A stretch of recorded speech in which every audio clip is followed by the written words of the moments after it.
morning. Good morning and welcome. My name is Norman Horofter, and I'm the proud minister of the congregation, the Universalist Unitarian Church of Halifax, established in Halifax in 1837. I hope that our services and the other programs during the year will provide a refuge and a comfort and a source of inspiration in these trying times. Jessica Friesen is our music director.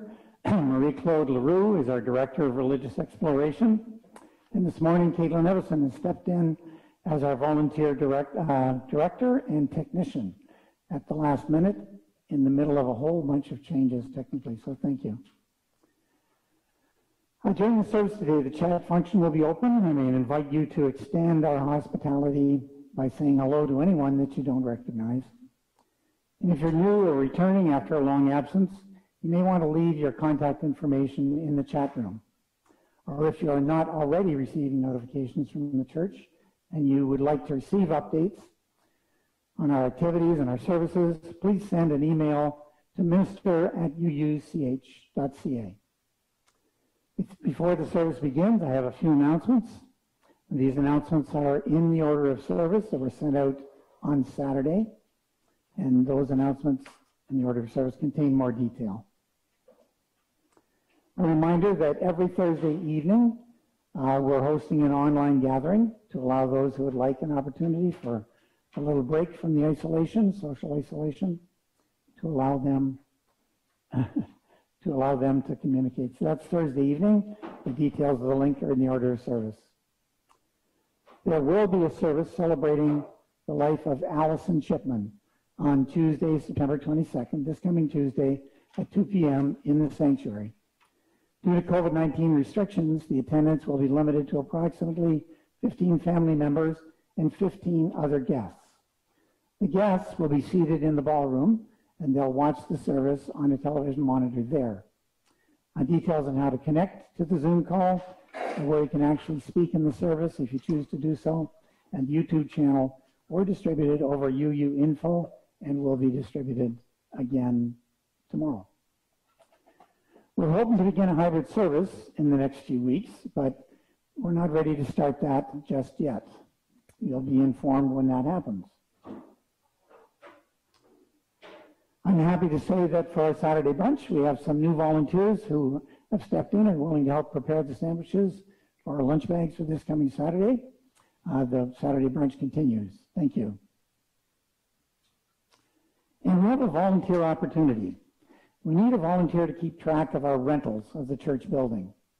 At its simplest, you'd be the contact who maintained the calendar showing what days and times the church was rented, and anyone wanting to reserve space in the building, whether for rental or for a church function, would contact you.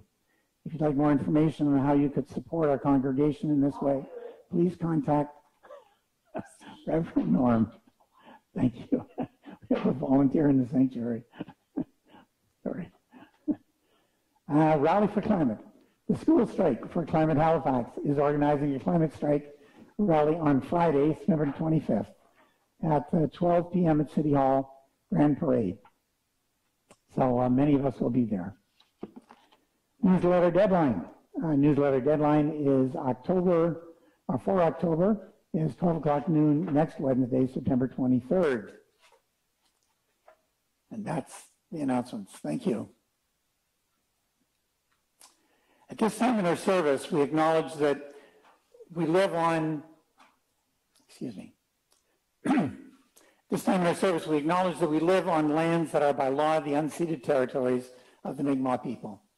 We gather to pay respect to their elders, past, present, and emerging, acknowledging our history of colonization and oppression, and we're called to live humbly and in right relationship with our neighbors. May the stories of the land on which we gather, stories of oppression and vulnerability, of pain and compassion, suffering and courage, shape how we choose to stand with each other.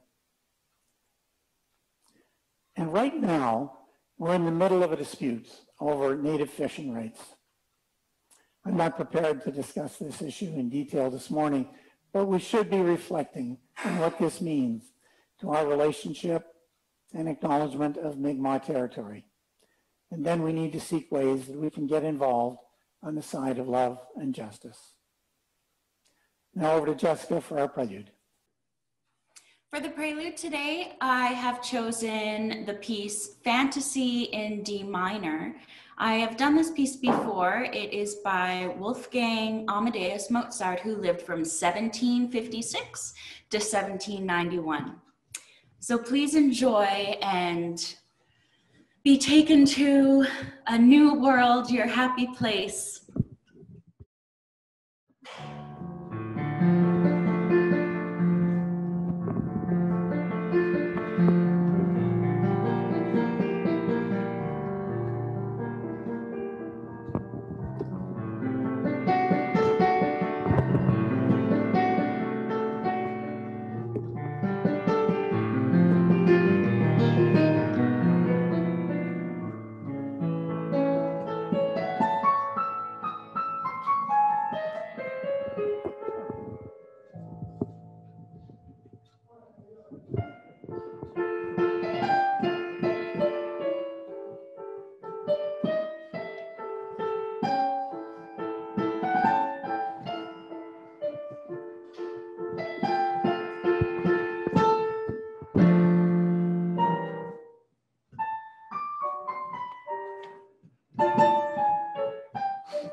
Thank you, Jessica. Our childifying words this morning, A New Day Awaits, were written by Reverend Scott Taylor. We who long for return, who long for repair, gather again to mend the tender strands of connection between each other and the world, and those parts of ourselves buried deep. We begin once more the work of welcome, of forgiveness, of renewing the weary, worn world. Come, friends, a new day, a new story awaits.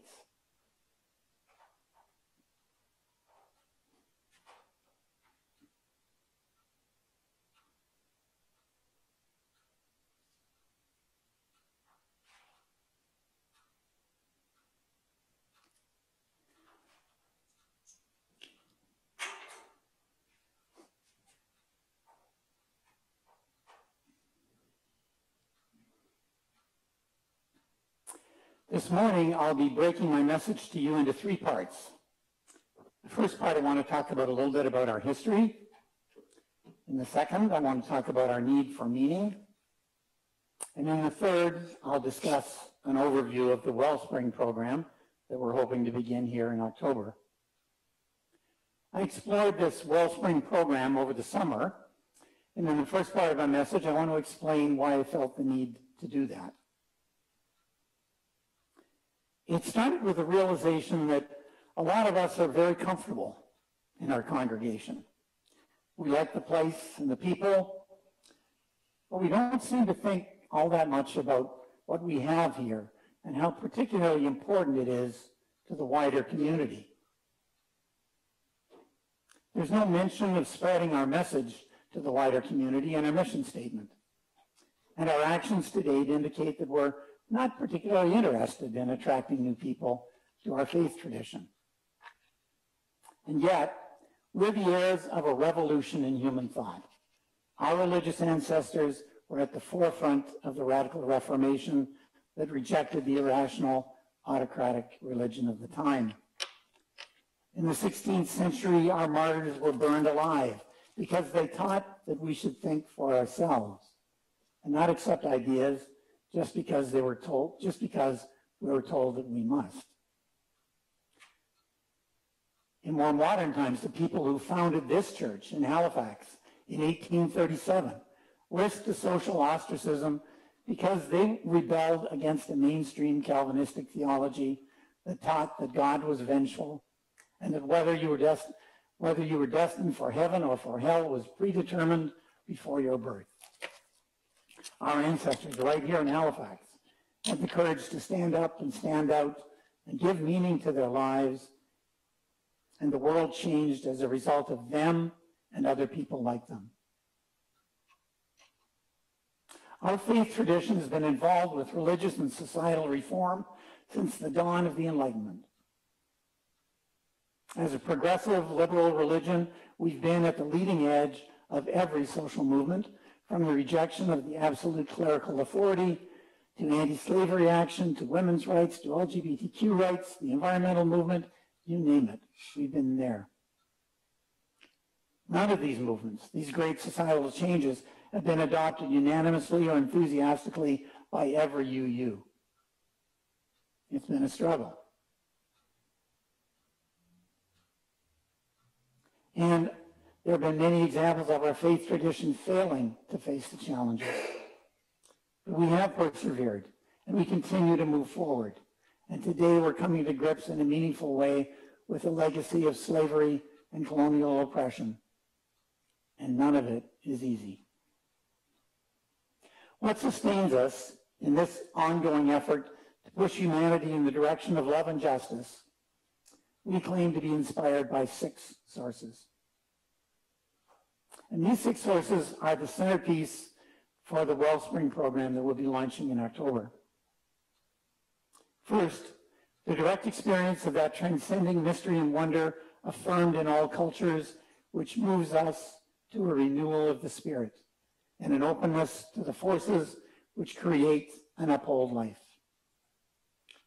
Second, the words and deeds of prophetic people, which challenge us to confront powers and structures of evil with justice, compassion, and the transforming power of love.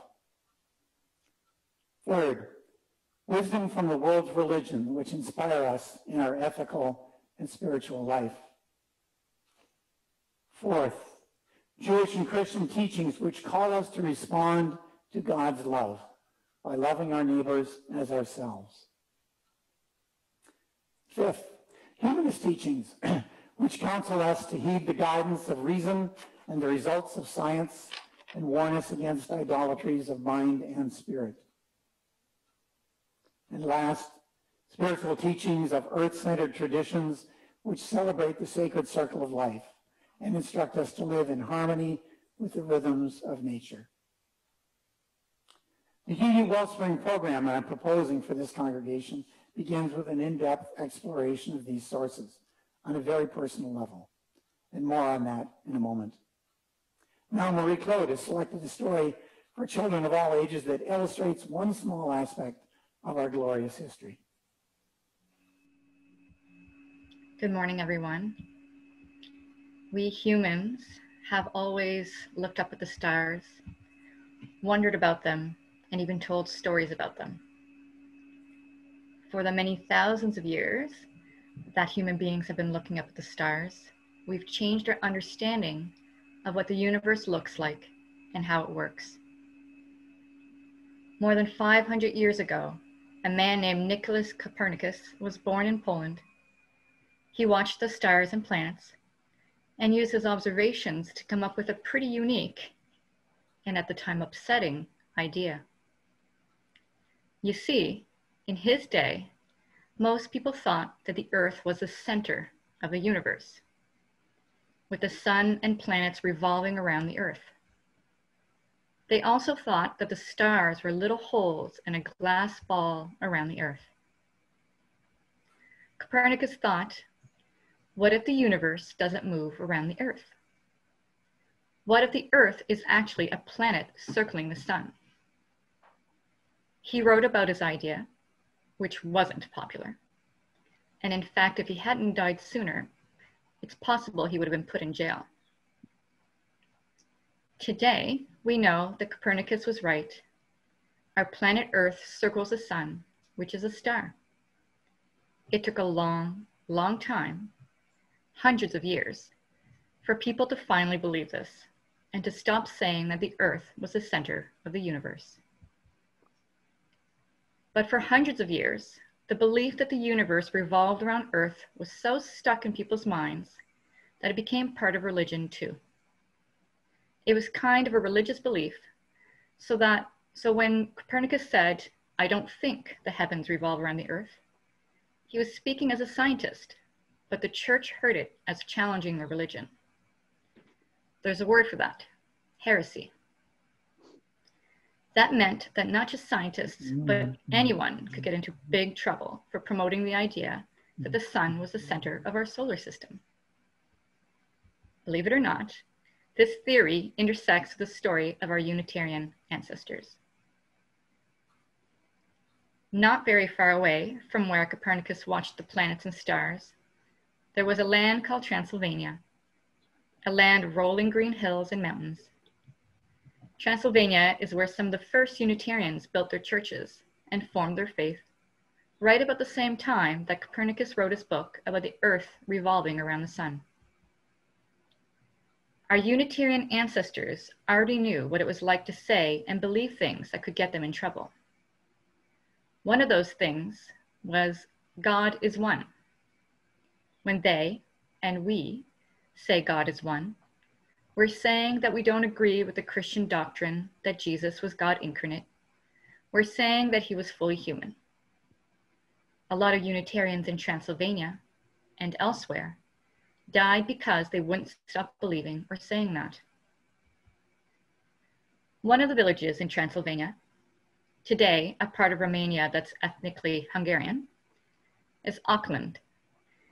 Its Unitarian church is over 400 years old.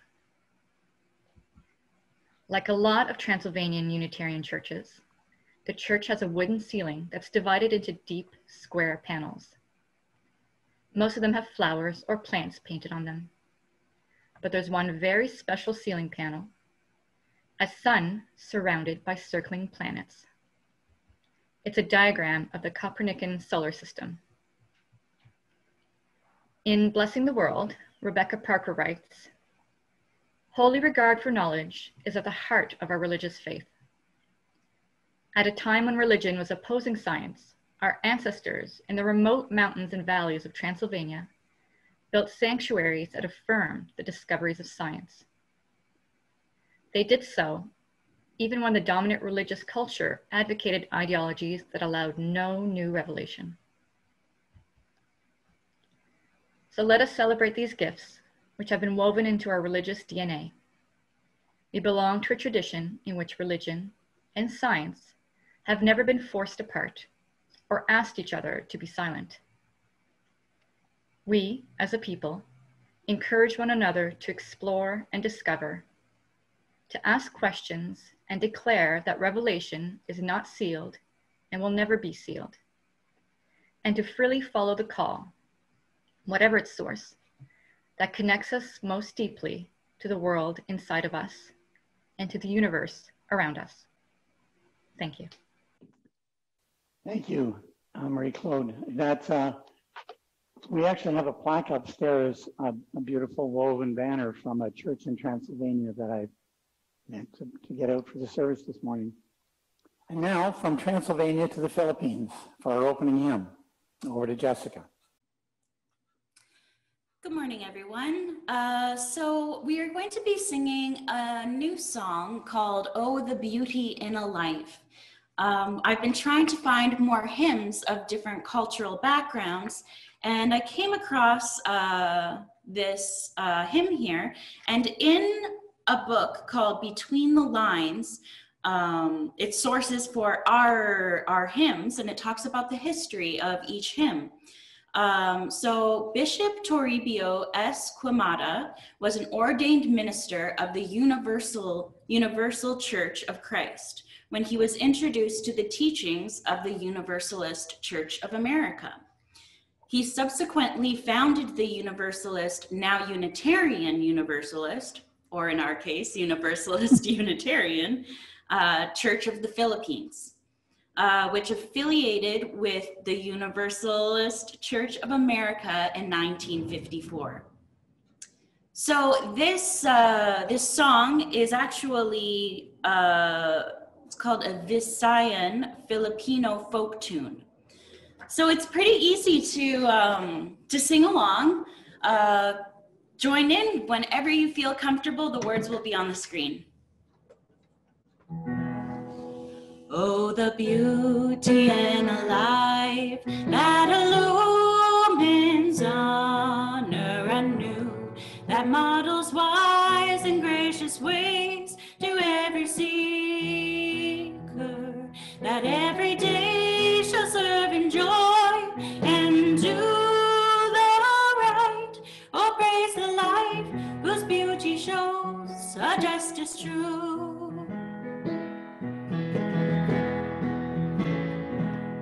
Let the service of the good be confined to great saints alone, but every hour be part of all our daily living. Set not the hope of wisdom's grace beyond our ken.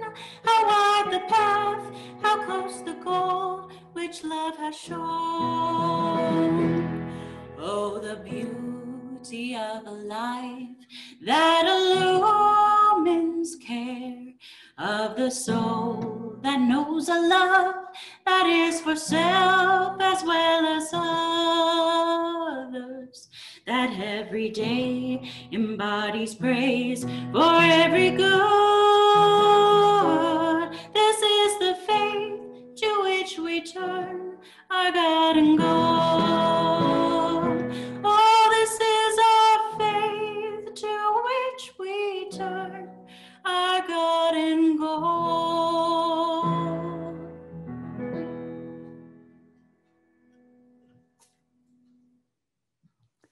Beautiful, Jessica, thank you. We take this special time now to reflect on our joys and sorrows. It's a sacred time in our service. It's a time set apart to honor the many sorrows and the many joys that you, the congregation, are living, and to acknowledge the mutual support of our community. Today, I'll light one candle for all those here with us or in our thoughts who are struggling mentally, physically, financially, or emotionally.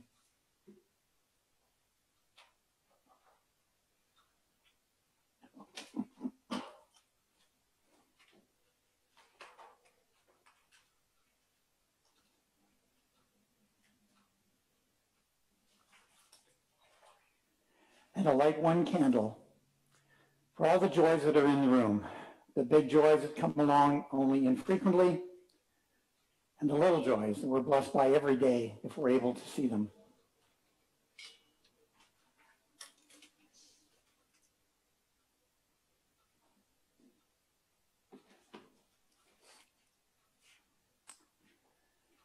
And a candle for the members and friends of our congregation who are shut in long-term care homes. Candle for John Patterson and Marie Davis, George Marenfeld, Irisha Cox, Ann Wood, Norm Sabowitz, and Dr. Philip Welsh.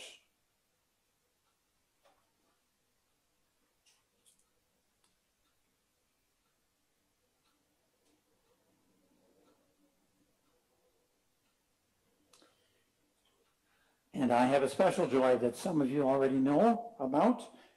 My daughter, Marta, gave birth to my second grandchild of this year. So I have two grandchildren now, 6 months apart. A little baby girl, Beatrix Amber Lee. So I light a candle for a new life and renewal and hope. And for Beatrix Amber Lee and her family. Later, when we stop live streaming on YouTube and before the coffee hour begins, we'll invite anyone here to share a joy or sorrow if they would like to do so.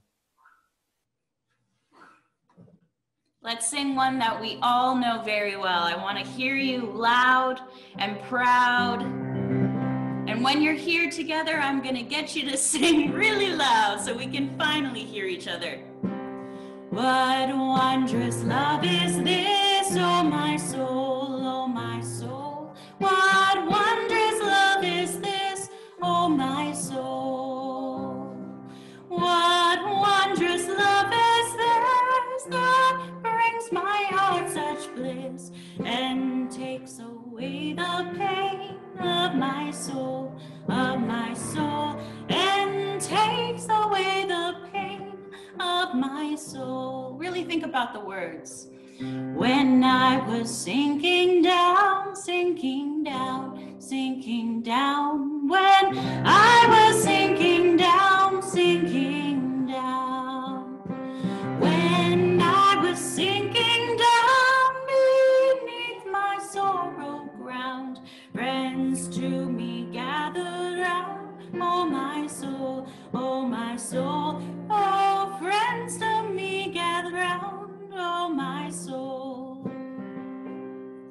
To love and all to friends I will sing, I will sing. To love and all to friends I will sing.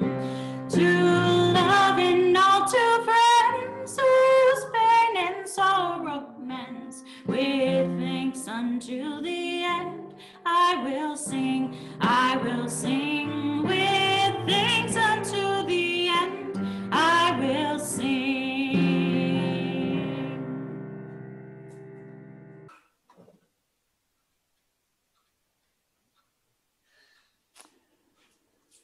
The second part of my presentation this morning.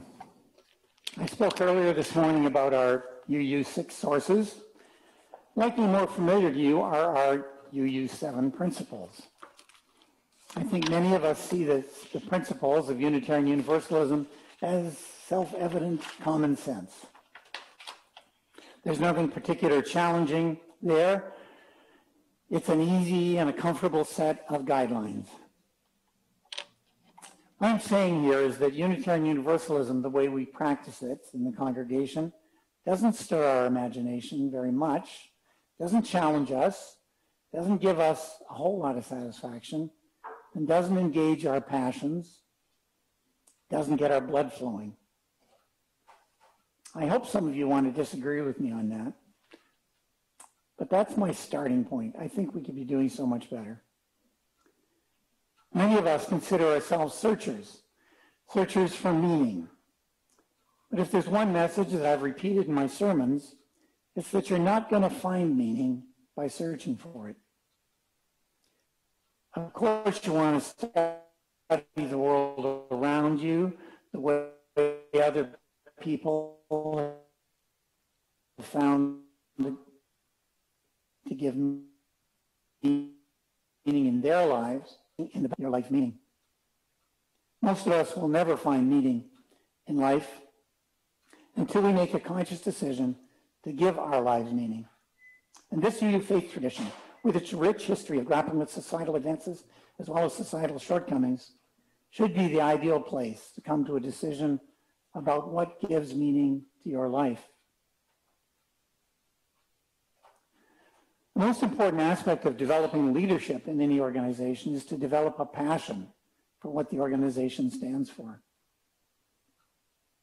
And yet we offer very little beyond my 20-minute sermons each week to help people in the congregation get to know what Unitarian Universalism really is and how we got to where we are and how our faith can change lives and give meaning.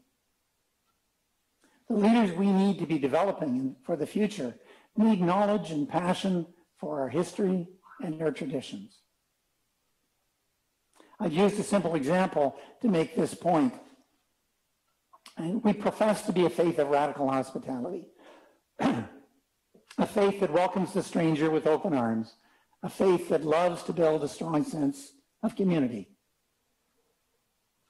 But when we need someone to help with the work of building community, it's often presented as a chore. We try to get somebody to do a job. We twist somebody's arm to do something they really don't want to do. An example is getting volunteers to make coffee in the morning before the service. It becomes a challenge to convince someone to make an effort that they really don't want to make.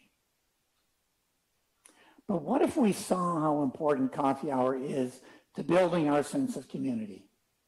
What if making the best coffee and presenting the best environment for friendly conversation wasn't a chore, but was a way to give meaning, to express who we are and what we are as a faith tradition? What if we had a passion for living our faith in every aspect of our church? Marilyn Chenier has a reading for us that speaks to us of passion. This is Meeting the World by Mark Neppel. There is a wind that keeps blowing since the beginning of time, and in every language ever spoken, it continues to whisper. You must meet the outer world with your inner world, or existence will crush you. If inner does not meet outer, our lives will collapse, and vanish. Though we often think that hiding our inwardness will somehow protect or save us, it is quite the opposite.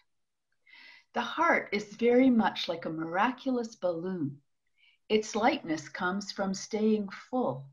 Meeting the days with our heart prevents collapse. This is why 90-year-old widows remain committed to tending small flowers in the spring. Why 10-year-olds with very little to eat care for stray kittens, holding them to their skinny chests. Why painters going blind paint more. Why composers going deaf write great symphonies. This is why when we think we can't possibly try again, we let out a sigh that goes back through the centuries, and then, despite all our experience, we inhale and try again. Thank you, Marilyn. And now Jessica has an interlude piece for us. So as UU music directors, we also have a very good network, and I go on Soul Matters and the Association of UU Music Directors, and they give little songs or things that are based on the theme, and our theme right now is renewal. So there's this one song called Awake My Soul, and it is by Mumford & Sons. You probably, well, a lot of you might be very familiar with this, but I hope you enjoy.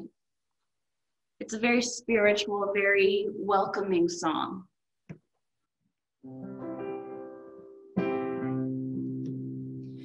How fickle my heart and how woozy my eyes. I struggle to find any truth in your lies. And now my heart stumbles on things I don't know.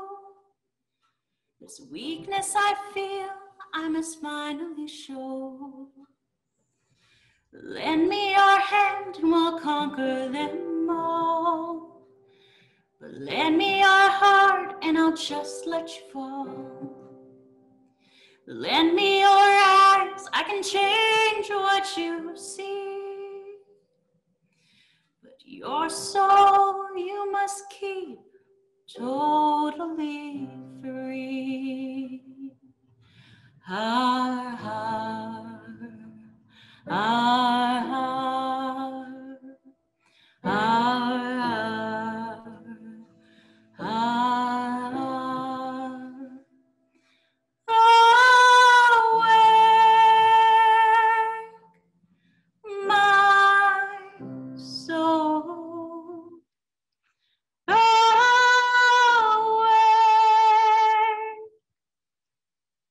my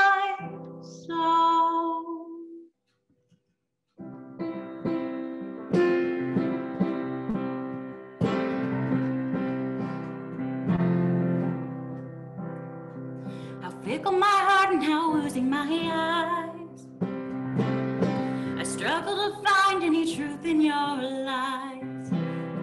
And now my heart stumbles on things I don't know. My weakness I feel I must finally show. Har, har, har, oh, har, har, oh, har,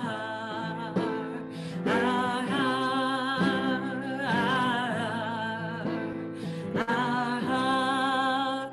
In these bodies we will live. In these bodies we will die. Where you invest your love, oh, you invest your life. Oh, in these bodies we will live. Come on, these bodies we will die. Where you invest your love, oh, you invest your life. Awake, oh my soul. Sing that with me. Oh, awake, my soul. Awake, my soul. 2, 3, 4. You were made to meet your maker. Awake, my soul. Awake, my soul. You were made to meet your maker. You were made to meet your maker.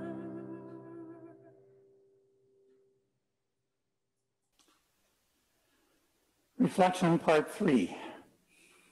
UU Wellspring and Spiritual Renewal. UU Wellspring is a program that offers spiritual renewal. It offers a passion for living as a Unitarian Universalist. Spirituality is a word that confuses, I was going to say scares some of us avoid. It's really just a profound sense of connection to something greater than you are alone. The Wellspring program began in 2005. It was started by Reverend Jen Crow at the Unitarian Church of Rochester, New York. It's been growing and evolving since then. It presently involves about 50 congregations, plus disconnected online groups, people from various congregations who join online groups. And this year, for the first time, there will be 3 Canadian congregations involved, 4 if we get enough participants here to make it work in Halifax. The Wellspring program is available to anyone online on a fee basis, a sliding scale between $100 and $400. But because we're planning to offer this as a congregation, and because your minister will be leading the monthly discussions, there is no charge if you join the congregation group. How's that for a deal? And in-depth programming free of charge.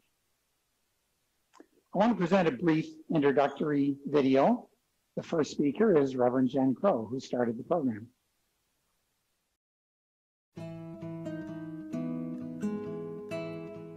Wellspring is a program of Unitarian Universalist spiritual deepening that was created here at the First Unitarian Church of Rochester. It's a program that's now being offered at a number of congregations around the country, and it's a program that has 5 interconnected components. Those components include focusing in on a daily spiritual practice of your choice, committing to meet with a spiritual director on a monthly basis, meeting with a small group of fellow seekers, probably at least twice a month, being able to articulate how you put your faith into action, and also a deep understanding and exploration of Unitarian Universalist history and theology. So those 5 interconnected components make up the Wellspring program that lasts for about a year. Very often people come to this community and we're very, social action is very prominent and we are great at celebrating on Sunday morning. But people feel often that when they really want to go into their deep spiritual self, they have to go someplace else.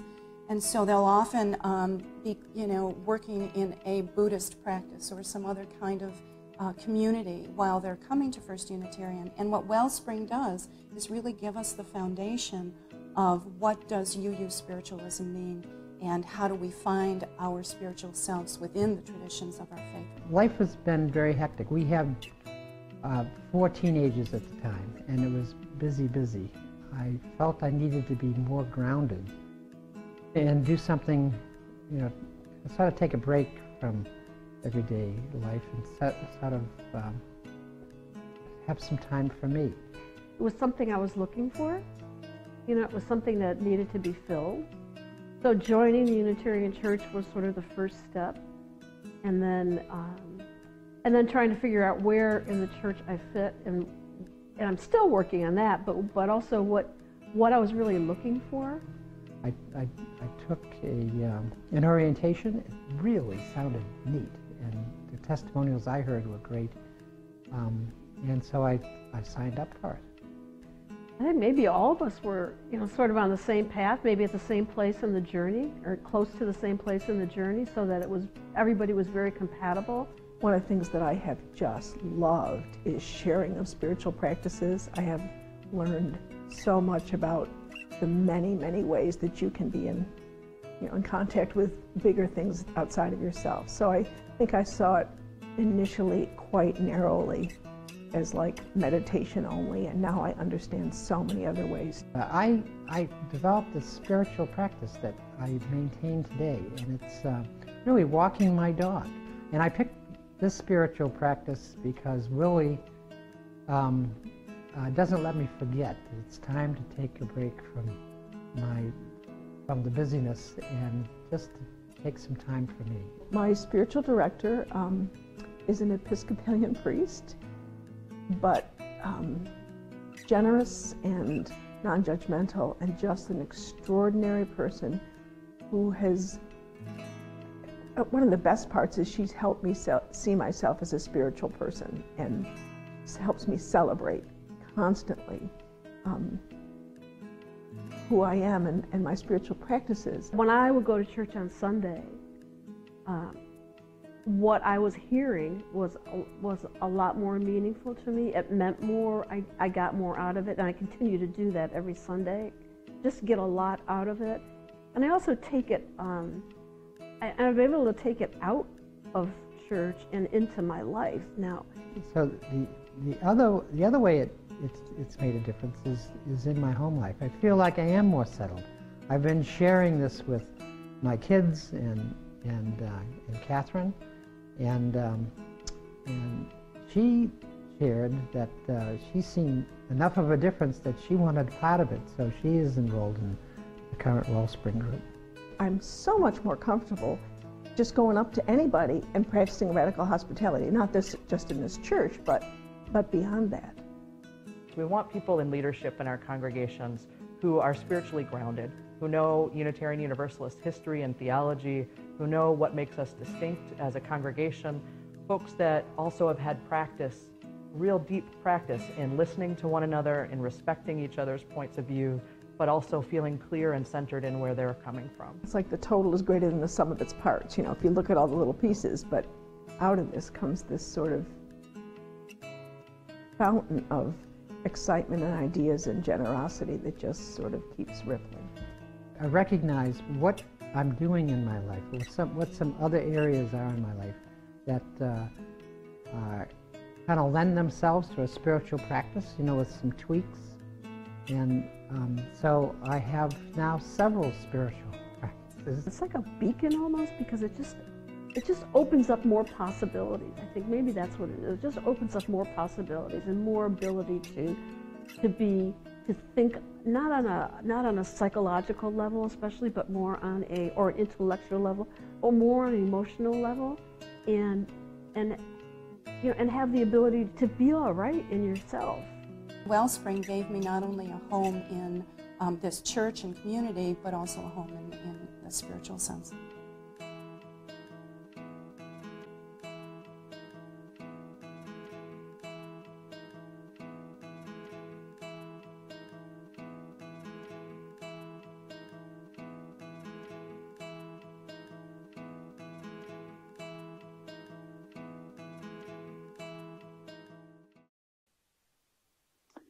The Wellspring program requires a personal engagement and a substantial commitment of time. But isn't that true for anything that's really worthwhile? To move forward as a congregation with this program, we need between 8 and 12 members of the congregation, members or friends of the congregation, who would commit to the program beginning in October and ending in June. If the situation continues with COVID-19, you could look at it as a wonderful project to keep you busy and engaged with other interesting people during times of isolation. Regardless, the program will be conducted online, although I hope we'll be able to have a few social events for participants during the year. The program involves an orientation session that's taught by a facilitator from UU Wellspring. This orientation takes most of the day. It's two-hour sessions separated with a break. And participation in the orientation is compulsory. So we have to pick a day that works for everyone in the final group that's interested. After the orientation, once that's finished, I'll be leading two-hour sessions each month. Each participant is expected to make a commitment to a daily spiritual practice, participation in small group community, which is the group that we would have here in Halifax, commit to individual work with a spiritual director, commit to readings and resources for knowledge and reflection and commitment to live out our lives in the work. It's expected that those who are participating will be looking for a way to apply this in their daily lives. This isn't just for entertainment or for intellectual stimulation.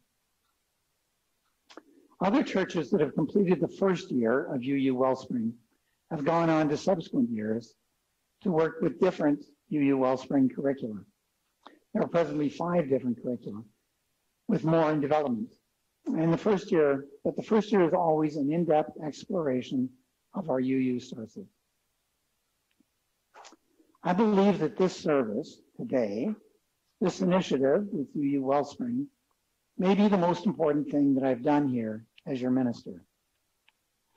I believe that a small group of 8 to 12 people in this congregation engaged in this program for a year could change the lives of every participant for the better and could inject new life and vitality into this beloved congregation. I hope to hear from you that you would be interested in participating. May it be so.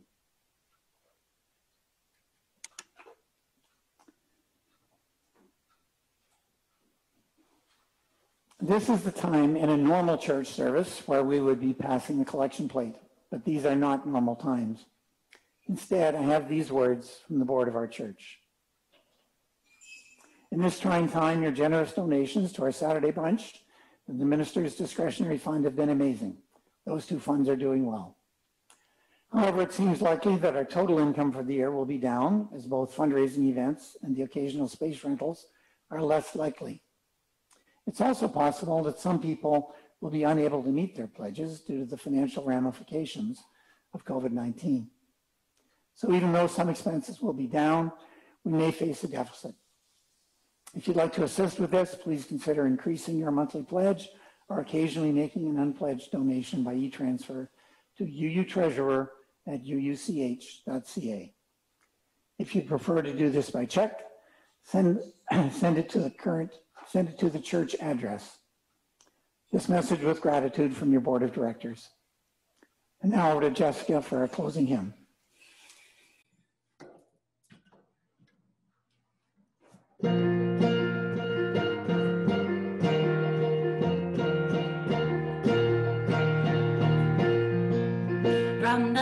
light of days remembered burns a beacon bright and clear, guiding hands and hearts and spirits into faith's set freedom fear.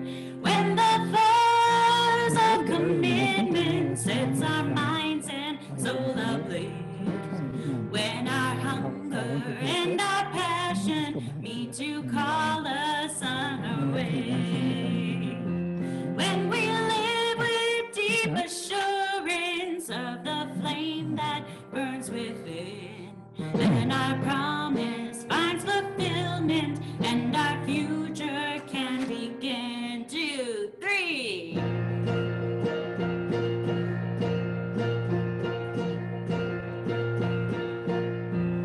From the stories of our living rings a songboat brave and free, calling pilgrims still to witness to the life of liberty.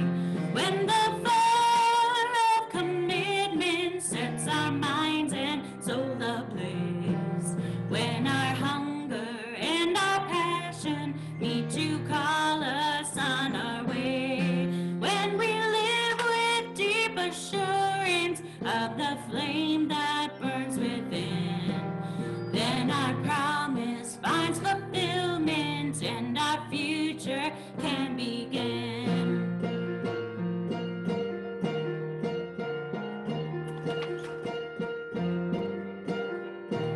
Oh, from the dreams of youthful visions comes a new prophetic voice, which demands a deeper justice built by courageous choice. When the fire of commitment sets our minds and soul ablaze, when our hunger and our passion meet to call us on our way, when we live with deep assurance of the flame that burns within, come on, then our promise finds fulfillment and our future can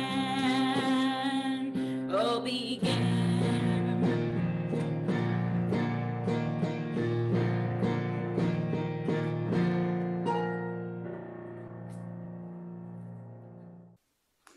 Okay, so we've come to the end of the service rather abruptly. It's time to extinguish the chalice in the closing words. The words I chose come from Carolyn McDade's song, Coming Home. As the day is woven into night, as the darkness lives within the light, as we open vision to a new sight, we're coming home, we're coming home. May it be so.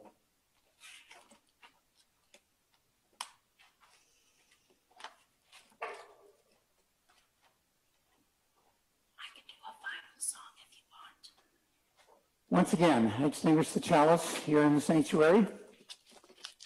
Looking forward to the day when we can be together again in body as well as in spirit. Thank you all for attending the service today by Zoom or by YouTube.